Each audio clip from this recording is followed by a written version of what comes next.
ponti e viadotti, edifici, aeroporti, stadi. Plasmare lo spazio, costruire e contribuire così allo sviluppo sociale ed economico delle comunità. MAEG, player internazionale, specialista nella progettazione, fornitura e posa in opera di strutture in acciaio, con quartier generale a Vazzola, è leader mondiale nel settore delle costruzioni. La storia di MAEG incomincia negli anni 70, 78 per la precisione, dove che insieme al fratello diamo inizio a una sfida che è quella delle opere in acciaio. All'inizio la sfida parte con il servizio all'agricoltura, quindi tettoi e cappannoncini agricoli o attrezzi agricoli, per poi in poco tempo, direi meno di un anno, passare all'ambito industriale. Negli anni 80 poi la sfida continua e passiamo nel consolidare i grossi edifici industriali anche nelle infrastrutture. Via via nuovi progetti sempre più sfidanti, nuove tecnologie per realizzare opere prestigiose in Italia e all'estero. L'eliporto e il lingotto di Torino, quindi un'opera importante e significativa. Successivamente, ma in sovrapposizione, gli stabilimenti della Benetton di Castrete, che per il Veneto il significato era importante. Successivamente l'approccio con le infrastrutture stradali in forma più consistente. Nel frattempo le opere che abbiamo fatto sono state importanti, siamo passati da grandi opere infrastrutturali ma anche ad opere di ricezione come stadi, quindi arriviamo da delle belle soddisfazioni che abbiamo colto con i mondiali di calcio del Qatar. In Africa stiamo facendo tuttora lo stadio dell'Atalanta, quindi l'ultimo elemento dopo il primo lotto che raccorda il tutto, e grandi opere infrastrutturali che stiamo sviluppando in tutta Italia e anche all'estero.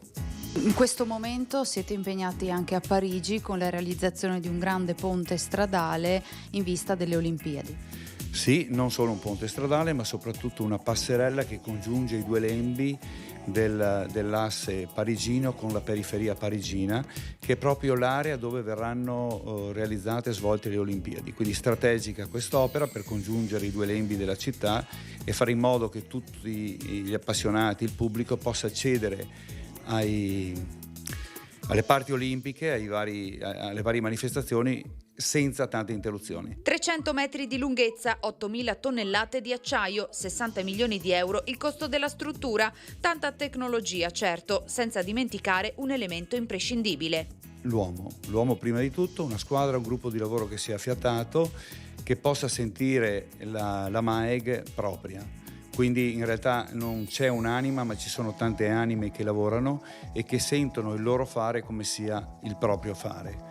Questo è il segreto secondo noi. Quindi un gruppo di lavoro molto nutrito, non solo dentro gli stabilimenti MAEG, che sono 5 tra il Veneto e il Friuli, ma anche in tutti i vari cantieri esteri. Contrariamente a quanto si può pensare, non è un lavoro prettamente maschile, sono moltissime le donne anche nei cantieri. Assolutamente, direi che è più difficile trovare delle donne che facciano la saldatura, che abbiano proprio la mascolinità di fare questo tipo di attività, però per la gestione delle attività di management, di sviluppo di cantiere, assolutamente le donne ci sono. Pensando a tutti i progetti che avete realizzato, ce n'è qualcuno che ha particolarmente a cuore?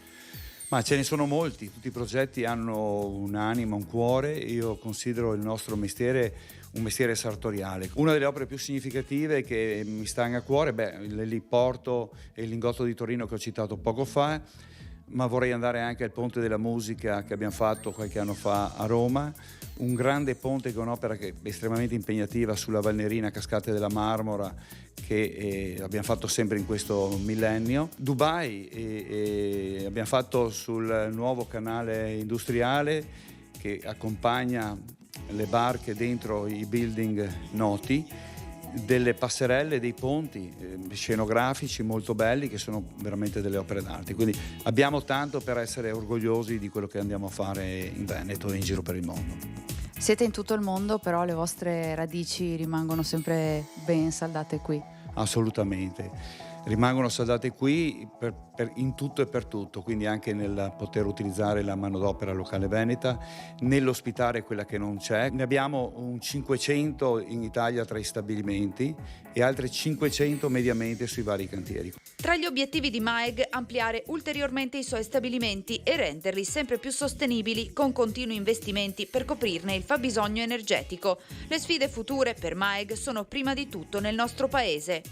In Italia in questo momento con l'utilizzo del PNRR sono partite diverse opere e giustamente nel rifare delle viabilità che erano obsolete, che avevano bisogno di essere rifatte, e c'è un obiettivo importante che noi auspichiamo di poter dare il nostro contributo, che è il ponte sullo Stretto di Messina, che credo si farà, auspico che si faccia, non tanto per il settore merceologico nostro che ci vede coinvolti, ma in quanto un'opera che congiunge e collega due territori che hanno bisogno di essere collegati per progredire, per essere un'unica cosa. Ci sarà anche tanto fuori dall'Italia perché il PNRR in Europa è diffuso. Ci aspettiamo una grossa quantità di opportunità in Francia, anzi ci sono già, stanno per essere affidate, assegnate e partiranno tutte dopo le Olimpiadi. Estetiche e funzionali, opere che restano nel tempo.